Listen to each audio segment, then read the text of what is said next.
This story is about a place where the line between God and a frightened man disappears.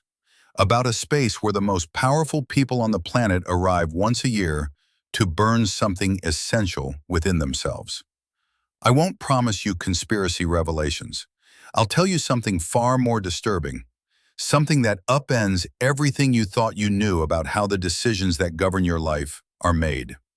Imagine thousands of hectares of old-growth forest in California, trees more than 1,000 years old, and among these trees, people whose names you see on the covers of business magazines, at the United Nations podium, in the morning news. They come here every July, and this forest holds what no journalist could ever confirm openly.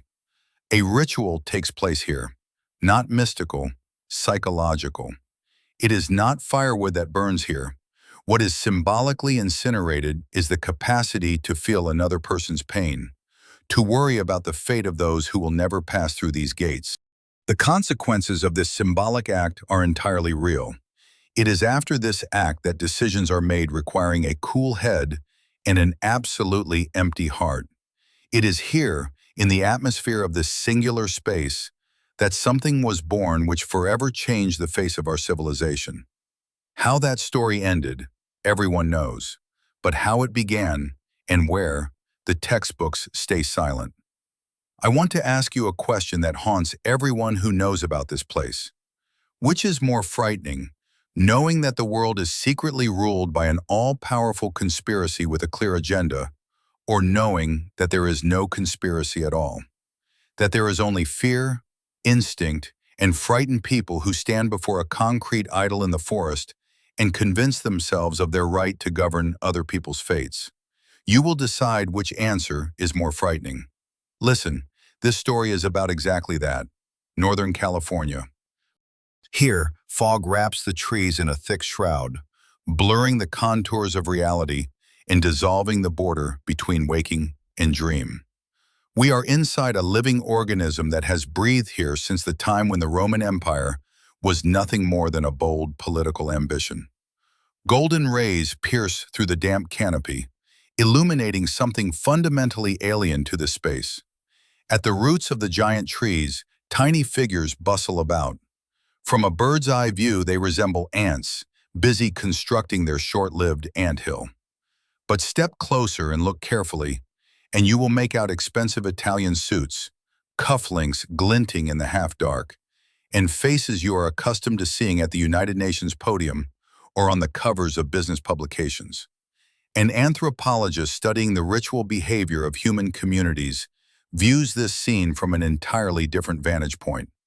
To his practiced eye, there are no presidents, magnates, or media barons here, only primates huddled in a pack. He catches the distinctive scent, a mixture of expensive tobacco, stale alcohol, and fear. Fear above all, because this forest, Bohemian Grove, overwhelms with its primal power. Here, among trunks soaring 100 meters into the sky, social hierarchies dissolve with frightening ease. A man worth billions of dollars looks just as fragile and mortal in this space as any one of us. The numbers only amplify this cosmic scale. Bohemian Grove covers 1,100 hectares of old-growth forest, and some of the redwoods are thousands of years old. Consider that temporal perspective. These trees silently witness the fall of Byzantium, the discovery of the American continent, the world wars, and now they gaze down upon yet another group of temporary occupants, convinced of their own exceptionalism. On the gates of this closed club is inscribed a motto borrowed from Shakespeare. "Weaving spiders come not here, let those who spin webs not enter." Officially, this proclaims a ban on business negotiations and scheming. What an exquisite lie. In reality, this is precisely where the web is woven with the greatest intensity, simply without witnesses, without records, and without inconvenient questions. This prohibition functions as a ritual mask, allowing predators to play the role of herbivores. They come here not to rest from their affairs, but to conduct them in conditions of absolute information vacuum, without journalists, without stenographers, and without an electorate that might ask an inconvenient question. Each July, approximately 2,500 chosen individuals convene here, a guest list that would give any conspiracy theorist a heart attack on the spot. Historically, every Republican president of the United States since Herbert Hoover has attended. In the informal setting of simple wooden cabins, it was decided who would occupy the White House in the next electoral cycle, and whose political career would be quietly destroyed. The concentration of power per square meter of forest floor here is such that the air is literally saturated with ambition and paranoia. But why a forest? Why do these people, who own skyscrapers and private islands, feel such a pressing need to retreat into the wilderness? The anthropologist sees the answer in our biology. They need to return to the archaic, to a place where civilized norms retreat and allow them once again to feel like a chieftain at a tribal fire. The city with its glass walls makes them transparent and accountable, while the forest grants the illusion of secrecy. The forest holds its silence. Here one can shed the mask of the upright Democrat and allow to surface that dark thing which inevitably grows in the soul of anyone who holds absolute power. Herein lies the central irony that borders on horror. We are accustomed to thinking that the world is run by cold calculation and that somewhere a secret government holds everything under iron control. But watching these tiny figures lost among the giant trees, we arrive at a terrifying realization. No such control exists. There is only chaos, frantic attempts to negotiate, and endless solitude before an indifferent universe. They come here not because they are strong, but because they are afraid. And that fear transforms into political decisions on which the lives of billions of people depend, people who have never heard of Bohemian Grove. Across the black surface of the lake rolls a deep, resonant rumble. Not a human voice, but an artificially amplified bass that vibrates the chest. The sound echoes off the ancient redwood trunks, making the night forest freeze in anticipation. It is here, at the border of darkness and firelight, that the familiar reality of business negotiations dissolves and a territory begins where time seems to flow in reverse. The anthropologist watching this scene from the shadow of the trees sees not a board of directors meeting, but a return to something infinitely ancient and frightening. Across the lake glides a funerary barge. In it, figures in robes with pointed hoods, resembling priests of a long-forgotten cult. They carry toward the altar a small effigy. In the program of this strange spectacle, it is labeled dull care. But this label is a linguistic trap for outsiders, deliberately concealing the true meaning of what is taking place. The word care carries a far deeper meaning than ordinary worry. It is compassion, the capacity to feel another person's pain, anxiety for another's fate. What rests in that boat is the conscience of the world's elite, the very human vulnerability that prevents one from pressing the red button, signing an order to lay off thousands of workers, or starting a profitable but bloody war for natural resources. This ritual, known as the Cremation of Care, has been performed here unchanged since 1881. For almost a century and a half, successive generations of leaders have come to this fire with a single purpose: to perform an act of symbolic self-purification from conscience. They must burn out of themselves the capacity to feel another's pain. Only then can one become an effective instrument of history. Governing empires requires a cool head, and more importantly, an absolutely empty heart. The barge draws up to the foot of the idol. From the darkness emerges a gigantic silhouette, a 12-meter owl statue looming over the crowd like a silent judge. In the light of the torches, it appears carved from ancient stone that has outlasted civilizations. But the researcher's gaze, free of mystical awe, discovers a prosaic and therefore even more unsettling detail. Before us is not granite, but hollow concrete on a steel rebar frame. The existential horror of the situation lies not in the fact that elites worship a pagan symbol. The horror is that they worship a machine. Inside the concrete bird is hidden a sophisticated audio system imitating the voice of the grove itself. What the crowd receives as revelation is in fact a pre-recorded track broadcast through professional speakers. This is the perfect metaphor for modern power, a magnificent facade behind which hides only emptiness, machinery, and electrical wiring. The spectacle reaches its climax. Fire blazes, flames engulf the cloth effigy of Care. The visual impact of this moment is engineered by Hollywood's best specialists. Pyrotechnics, light and sound arranged into a flawless symphony. Many club members are closely tied to the entertainment industry. They know how to manage emotions, and they create this illusion for themselves to convince their own minds of the legitimacy of their exceptionalism and their right to dispose of other people's fates. The fire roars, consuming the symbolic body of conscience.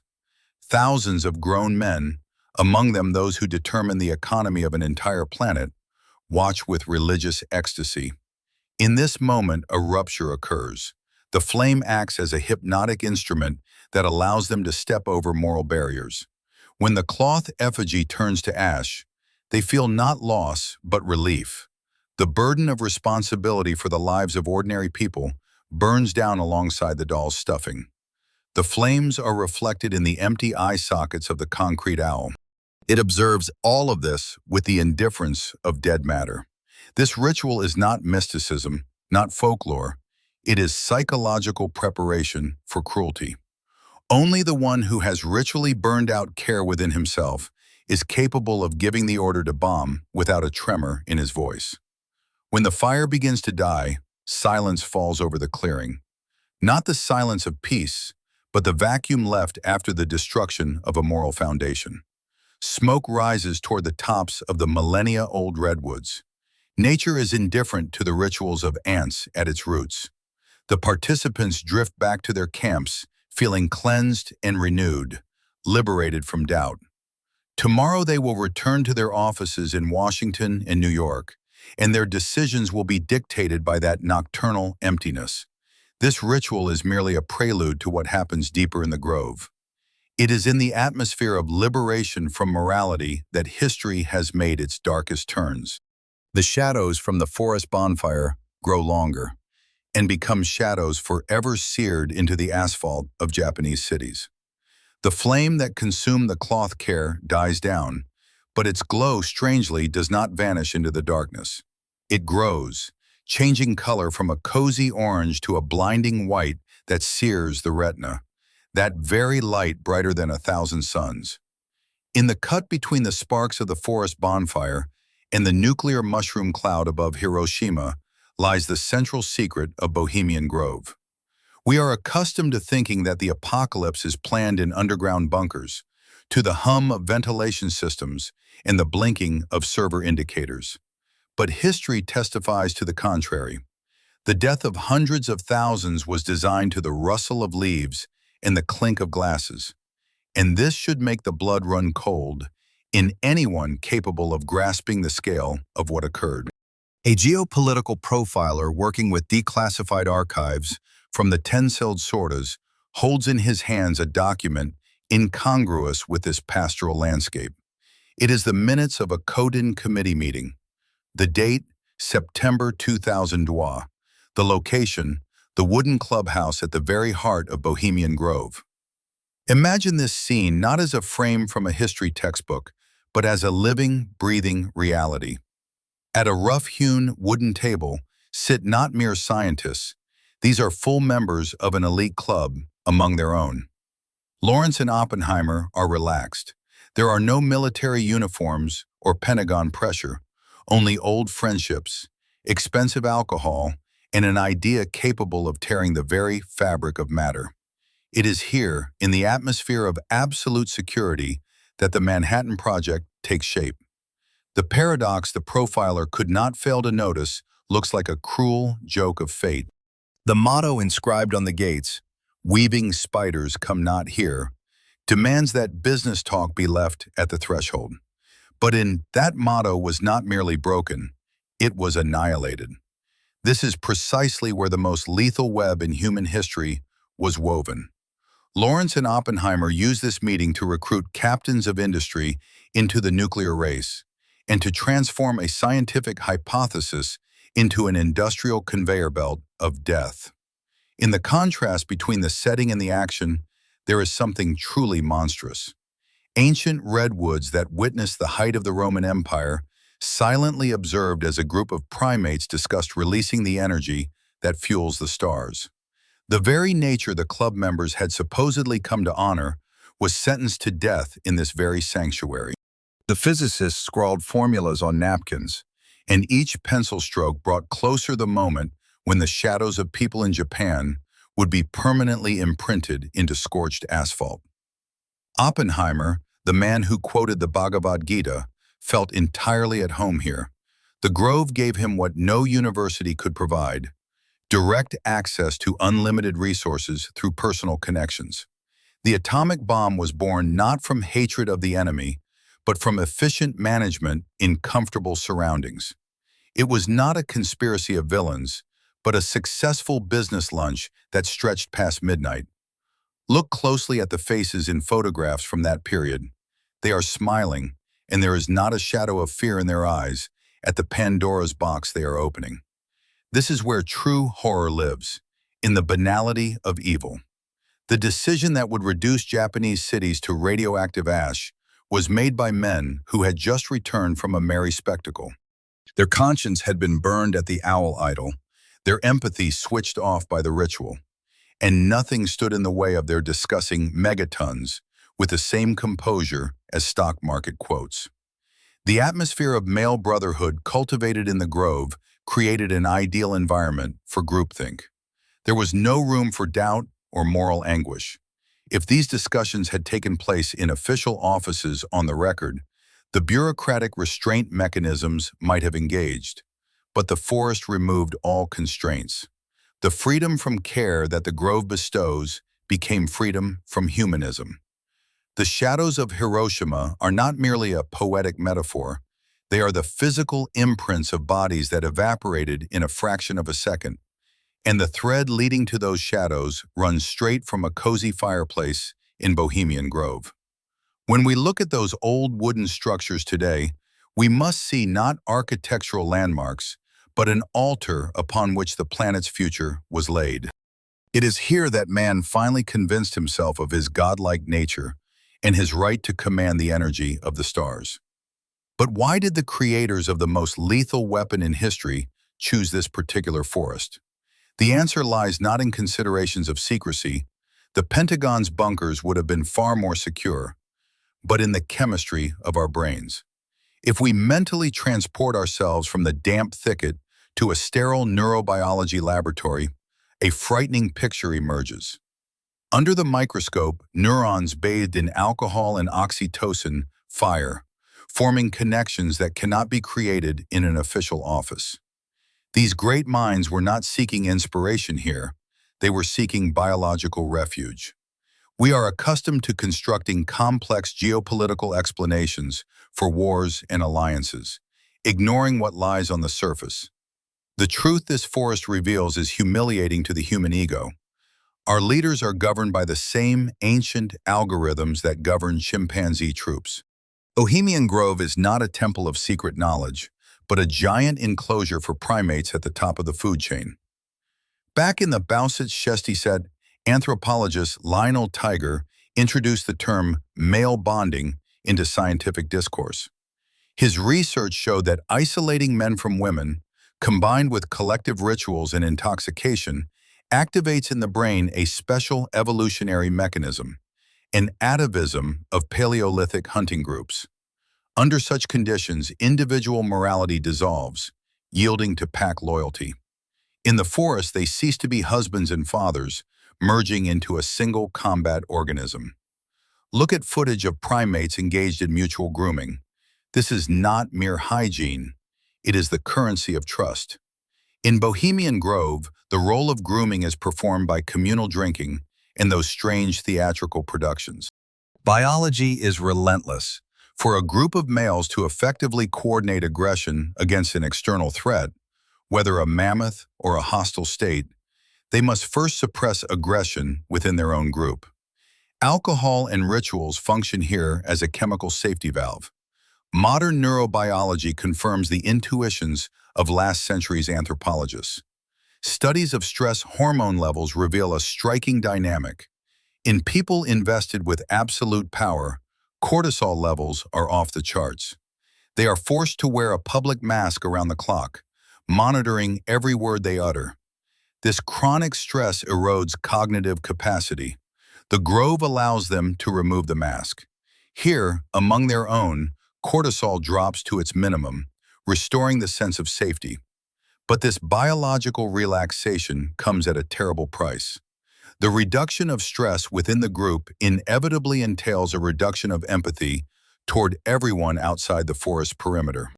The hormonal cocktail that grants the feeling of brotherhood around the fire simultaneously shuts down the brain centers responsible for compassion toward outsiders. For the members of this closed community, the rest of the world becomes an abstraction, a set of numbers and resources that it is permissible and necessary to sacrifice in the interest of the pack. This is the existential horror we have been speaking of from the very beginning. We hope that the nuclear button is controlled by cold reason and high intelligence.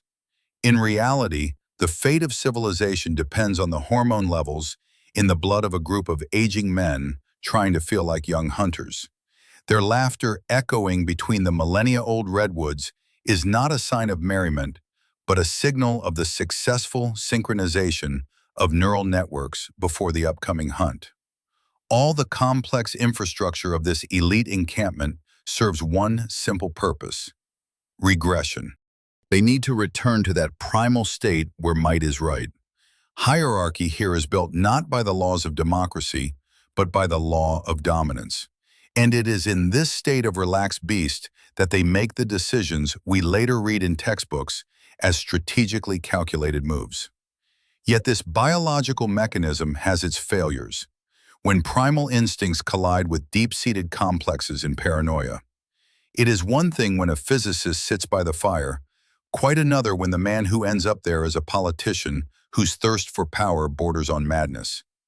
History has preserved the voice of a man who, being the most powerful on the planet, simultaneously hated and feared this elite pack. If we view elite behavior purely as a biological mechanism of dominance, this man should have felt in Bohemian Grove like a fish in water. Richard Nixon, the 37th President of the United States, was the embodiment of the political predator, a man who traveled the road from provincial lawyer to master of the nuclear arsenal. Yet evolutionary theory fails when it encounters a human psyche eaten through by paranoia and loneliness. The transition from the abstract laws of the pack to a concrete individual opens for us the door into the dark, dusty archive of the Oval Office, where the reels of tape recordings are still preserved. We are accustomed to thinking of Bohemian Grove as the place where the powerful of this world revel in their own might. But the tapes from the 2070 set shatter this myth with a deafening crack. In the half-dark of his office, surrounded by the shadows of his own fears, Nixon leaves posterity not a hymn to the secret society, but a bile-soaked verdict. The voice on the recording is scratchy and tired. This is not a speech for voters, but the stream of consciousness of a man who has seen the gods without their clothes and been left disappointed. Nixon, honored guest of the Grove, describes the gathering of the world's elite in a phrase that cannot be quoted in morning broadcast, but must be cited here for the sake of historical truth. He calls the gathering the most faggy goddamn thing, the most outrageously effeminate damn thing one could imagine. This crude, politically incorrect phrase conceals something greater than ordinary homophobia. Nixon had sought in the Grove magnificence, a secret council of sages governing the planet with surgical precision, and found only a crowd of tipsy old men staging a cheap theatrical performance in the forest. For a man obsessed with real power, this carnival imitation of might appeared not sinister, but pathetic and vulgar. This is precisely where the existential horror we promise to show you is born. If even the president of a nuclear superpower considers the secret government a farce, who in reality holds the helm? The realization that the world is run not by all-powerful conspirators, but by insecure people fleeing reality into a forest, is incomparably more frightening than any conspiracy theory. The loneliness of power experienced by Nixon is the inevitable side effect of a system built on lies and exceptionalism. When you stand at the top of a pyramid and see that the pyramid rests on sand, and your allies are busy dressing up in women's clothes to relieve stress, the psyche begins to crack. Bohemian Grove did not heal the president's soul. It only confirmed his worst suspicions. There are no adults in the room, only frightened children with very dangerous toys. While Nixon despised this theater, another man virtuously used its backdrop. Henry Kissinger saw in the Grove not a farce, but an instrument. And this difference in perception changed the course of history. National Security Advisor and future Secretary of State, Kissinger was a permanent resident of the Mandalay camp, the most prestigious and restricted sector within the Grove. For him, this forest was the ideal gray zone, a space outside protocols where the Constitution of the United States seemed temporarily to suspend its operation. Archival materials confirm it was in the Mandalay camp, beneath the sound of wind in the redwood canopy, that Kissinger held meetings impossible in Washington. Here, without stenographers or reporters, he built shadow channels of communication with major business and foreign emissaries. The State Department, with its thousands of employees and multi-step procedures, was kept aside while the fates of trade agreements and weapons deliveries were decided over a glass of whiskey by the fire. This was diplomacy by whisper. The geopolitical profiler notes a dangerous substitution of concepts. For men like Kissinger, Bohemian Grove became a means of privatizing state power. Personal bonds cemented by shared participation in absurd rituals became more important than national interests. The system of checks and balances created by the Founding Fathers crumbles to dust when the elite retreats into a forest where there are neither witnesses nor records. The contrast between Nixon's cynical contempt and Kissinger's cold pragmatism paints a frightening picture. On one side, a leader who sees the emptiness of the rituals and sinks ever deeper into paranoia as a result. On the other, the gray eminence who exploits that emptiness as operational room for manipulation. And somewhere between contempt and calculation dangles the nuclear briefcase, to which both have access. If the Mandalay camp was the private office for backdoor deals, the lakeside was the podium from which the future was announced. It was there, to the sound of lapping water, that wars were born. Spread across a roughly hewn stump is a map of the world. Beside it stands a half-finished glass of whiskey, and from a cigar in a trembling hand, a column of ash breaks free. It falls directly onto the outlines of the Middle East. For the man sitting here, it is simply debris to be brushed away with a sleeve. But for millions of people out there in the real world, that careless gesture will become a firestorm. This is how the butterfly effect works in the hands of elites. A casual movement here produces a hurricane on the other side of the planet. We have arrived at the phenomenon known as the Lakeside Talks. In the club's official brochures, these are called educational lectures. But from the perspective of the historical researcher, they are the programming of the collective mind of the ruling class. No one argues here. Instead, they form a unified hallucination that tomorrow will become your objective reality. You will learn about it from the morning paper, not suspecting for a moment that the news was born not today, but years earlier to the sound of this lapping water.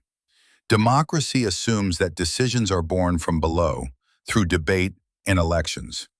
The Lakeside Talks prove the opposite. History descends from above, like tablets of stone. A scene occurred here that finally buried the myth of the free expression of the American people's will. Imagine two men in the shadow of the redwoods. One, Nixon, who had already tasted the bitterness of defeat in the presidential election. The other, Reagan, the rising star of conservatism. It was here, without witnesses or records, that an unspoken agreement was reached.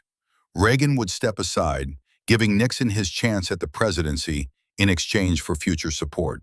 The fate of the greatest superpower for 2 decades ahead was determined not at the ballot box, but in the course of a private conversation between two club brothers.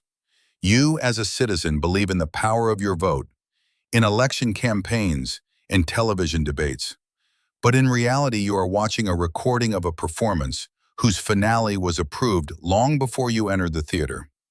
The elections of the 70s and 80s were merely the formal paperwork for a deal sealed with a handshake in the forest. The lakeside talks are not only about the redistribution of power, they are also a laboratory of war. Archives record, it was here, in the relaxed atmosphere, that speakers voiced the most radical geostrategic concepts, plans for containing China, scenarios for invading Iraq, schemes for redrawing energy markets. All of this was aired here years before it became official Pentagon or State Department doctrine. For the researcher, these lectures are a unique chronometer of catastrophe, a form of beta testing a virus. The elite infect each other with an idea, gauge the reaction, smooth the sharp edges. If the idea is accepted here, among their own, it will inevitably be implemented in the external world. War does not begin with the cannon's shot. It begins with the approving murmur of a crowd of millionaires in folding chairs beneath a starlit sky. We hope that the global economy is a complex machine governed by the laws of mathematics. But here we see that oil prices, exchange rates, and the availability of basic food products depend on the social consensus of a small group of people. Economics is not a science. It is an extension of their psychology, their fears and ambitions projected onto the globe. The voice above the lake sounds calm, assured, and didactic. The speaker does not ask opinions. He announces facts in the future tense. The audience, composed of captains of industry and media proprietors, receives these words as a prophecy it is obligated to fulfill. This is the mechanism of the self-fulfilling prophecy. They believe in war, they invest in war, and war arrives. The tragedy is that this mechanism completely excludes any concept of accountability to the outside world. 8 billion people stand outside the perimeter of this acoustic zone, the very care that was ritually burned at the owl. We are statistics, collateral damage, figures in reports. Decisions that condemn entire regions to hunger are discussed here with the same intonation as the quality of cigars. When the lecture ends, the map on the stump is rolled up. The ash from the Middle East is carried off by the night wind, and history has been approved. Tomorrow, these people will return to their offices, and the gears of the state machinery will begin to turn, grinding up fates in service of a plan sketched on the fly. It is impossible to indefinitely endure this monstrous gap between the role of arbiter of fates and one's own human insignificance. The psyche demands release, and the pendulum inevitably swings in the other direction. The echoes of the geopolitical forecasts voiced at the lake dissolve in the night's cool air, yielding to something fundamentally different. The forest that was just a temple of power suddenly transforms into a circus. If you were now on the path leading to the main stage, your ears would be cut by sharp dissonance. Instead of the restrained whispers of billionaires, what reigns here is grotesque, near hysterical laughter. On a brightly lit stage surrounded by ancient trees, a spectacle unfolds. The actors here are not Hollywood professionals, though production budgets are comparable to Broadway premieres. Under the spotlights, made up, in women's dresses, wigs, and prosthetic busts, the men who by day run transnational corporations prance and caper. The first reaction of an outside observer is disgust or bewilderment. Why would the director of a bank, whose signature is worth billions, pull on cheap stockings and perform a farce? Surely this is just the perverted whim of world-weary old men? The anthropologist concealed in the shadow of the redwoods sees here something far deeper and more disturbing. This is not entertainment. It is a mechanism of psychological survival. In the club's internal terminology, these performances are divided into hijinks, large-scale musical productions, and lowjinks, ribald improvised sketches. To understand what is happening, one must turn to the legacy of the great Russian philosopher Mikhail Mikhailovich Bakhtin and his theory of carnivalization. Bakhtin wrote that rigid, hierarchical structures cannot exist without release. The carnival is the time when the king becomes the jester and the jester becomes the king, when the sacred mingles with the profane and the top trades places with the bottom. For the inhabitants of Bohemian Grove, who live year-round in the rigid corset of protocol, responsibility, and the constant fear of misstepping, this forest is the only place on earth where it is permitted to be ridiculous, pitiful, and absurd. Before us are people suffering from chronic intoxication by power. Power is the heaviest of narcotics, inducing paranoia and emotional deadening.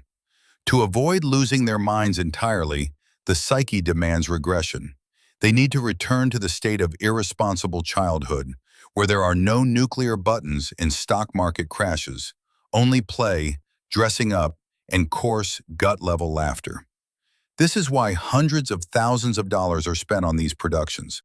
The best lighting designers, sound engineers, and scriptwriters work here, yet the lead roles are invariably given to club members. This is a critically important condition.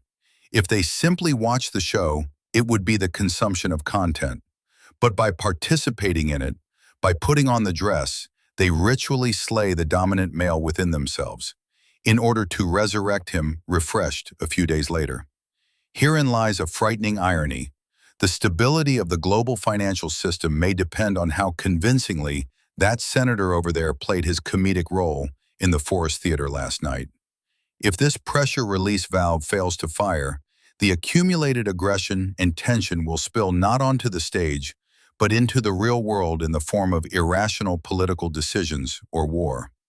The laughter in the hall sounds ominous because it is the laughter of people who know, beyond this pool of light, a cold, hostile reality awaits them, one they themselves created. The forest reliably keeps its secret.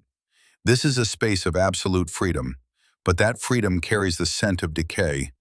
It is the freedom of Roman patricians in the era of the empire's decline. When the performance ends and the footlights go dark, the forest sinks into silence. The actors wash off their makeup, the carnival magic dissipates, and in the mirrors of the dressing rooms once again sit tired, aging men with puffy faces. The illusion of immortality and eternal youth vanishes as quickly as pyrotechnic smoke. They try to flee their role in history, to hide behind masks, to dissolve into the game, but the forest is indifferent to their amusements. The ancient redwoods have seen here the Miwok people. They have seen lumberjacks. They have seen presidents in stockings. To eternity, all of this is only a momentary flash, the bustle of ants on the bark of a millennia-old tree. Having shed their jesters' costumes, these people become neither wiser nor kinder. They have simply rebooted the system, shed excess cortisol, in order to return with renewed strength to operating the machine that grinds up human fates. The morning silence that descends over Bohemian Grove after a night of carnival rings in the ears more loudly than yesterday's music. On the grass remain only the traces of human presence, crumpled napkins, empty bottles of expensive wine, and the sensation of a heavy, sticky hangover, not only alcoholic, but mental, from the roles that were played. In the cold light of the California morning, the anthropologist's gaze comes to rest on the thing for which all of this was arranged. The 12-meter owl statue. Stripped of its dramatic lighting and clouds of pyrotechnic smoke, it looks entirely different. Before you is not a mystical idol inspiring awe, but an engineering structure abandoned in the forest. Streaks of moss on the plumage, cracks in the concrete, rust stains on the rebar. a monument to someone's ambitions, which has lost its battle with time. It is around this chunk of concrete that the most outlandish conspiracy theories have been constructed for decades. Conspiracy theorists speak with one voice: Moloch. They are convinced that the world's elite performed sacrifices here to an ancient Canaanite deity demanding blood. This version is convenient. It gives evil a face, a name, and an intelligible logic. If they serve a demon, then the world has at least a dark but coherent meaning. But the truth concealed in the archives of religious studies is far more prosaic. In Semitic mythology, Moloch was traditionally depicted as a man with the head of a bull, not a bird. The owl in Western culture is the attribute of Minerva, the Roman goddess of wisdom, and of Greek Athena. What we see before us is essentially a university mascot inflated to cyclopean proportions. A misinterpretation has turned a symbol of academic knowledge into a bogeyman for outsiders. The answer to the question of what actually happens inside lies not in magic, but in acoustics. The engineers who designed the amphitheater at the base of the statue applied principles known since the priests of ancient Egypt. The shape of the bowl and the placement of speakers inside the hollow concrete body create the effect of so-called divine presence. A voice recorded in advance on tape reflects off the trees and water so that it seems to emanate from everywhere and nowhere simultaneously. This is pure manipulation of perception. The professional audio system inside the concrete bird broadcasts low-frequency vibrations that resonate in the chest. Physiology overrides intellect. Even the most cynical banker or hardened politician feels, for a moment, an irrational tremor. This is not mysticism. This is a neurobiological hack, a technology that compels the brain to believe in the sacredness of the moment and suppresses critical thinking. Why then do people who control nuclear arsenals and trillion-dollar funds need this ventriloquist circus? Here we arrive at the central paradox. The owl is not a subject of worship. It is a mirror. The elites do not pray to the bird. They pray to their own reflection in its empty eye sockets. They have a vital need to create an external projection of supreme wisdom in order to justify decisions that often have nothing to do with wisdom or morality. It is far easier to press the red button or collapse the economy of an entire country if you can convince yourself that you are acting with the sanction of the Grove's voice. This is a psychological defense mechanism, transferring the weight of guilt onto 12 meters of reinforced concrete. The existential horror of this situation lies not in the presence of an evil will, but in its total absence. Look into those gray, unblinking eyes. There is no one there. Behind the concrete, there is no Moloch, no Satan, no God, only dust, old wiring, and emptiness. World leaders come into the forest to receive answers, but the only thing they hear is the echo of their own fear, amplified by powerful speakers. This emptiness within the idol perfectly resonates with the emptiness within the ritual's participants themselves. By burning care, they burn out the human within themselves, leaving only the cold function of power. The idol is a perfect simulacrum, form without content, a sign that has lost its meaning. They worship nothing because deep down they suspect their own power and all their titles in the face of eternity are the same nothing. The silence of the morning forest mercilessly deconstructs this myth. Without the night's darkness and fire, the owl looks pathetic and out of place among the majestic redwoods.